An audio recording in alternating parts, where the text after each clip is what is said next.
گوجری زبان میں اپڈیٹ سنیے۔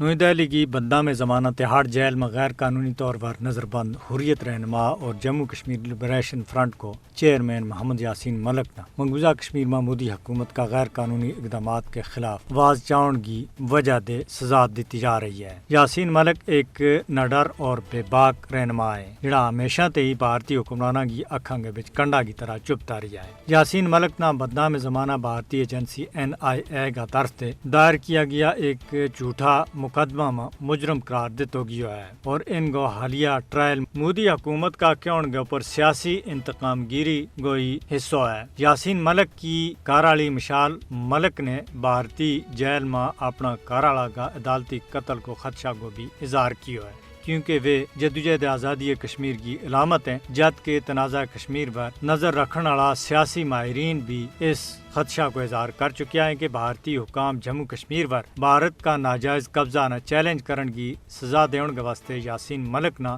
ان کے خلاف درج جھوٹا مقدمات میں عمر قید یا سزائے موت بھی دے سکے ہے۔ صرف یاسین ملک کے نہیں بلکہ مقبوضہ جموں کشمیر کا دوجا حریت رہنماواں نے بھی آزادی کو مطالبہ کرنے پر جھوٹا الزامات کے تحت حراست میں لیا گیا ہے اور بھارتی قید میں ان کی زندگیاں نہ مجھ بڑو خطرہ ہے۔ مقبوضہ علاقہ میں بیجا گرفتاریاں اور نظر بندیاں کو مقصد اس کے علاوہ اور کچھ بھی نہیں ہے کہ کشمیریوں کا آزادی کا عزم نہ پاننا ہے۔ محمد یاسین ملک کی طرح دوجا حریت رہنما بھی کافی سارا عوارض میں مبتلا ہیں تو بھارتی حکومت انہوں نے علاج معالجہ کی سہولت دین دے لگاتار انکار کر رہی ہے۔ اقوام متحدہ نے یاسین ملک اور دوجا کشمیری رہنماواں کی حالت زار اور مقبوضہ کشمیر میں غیر قانونی راستہ پر بھارت نہ پوچھنا چاہیے۔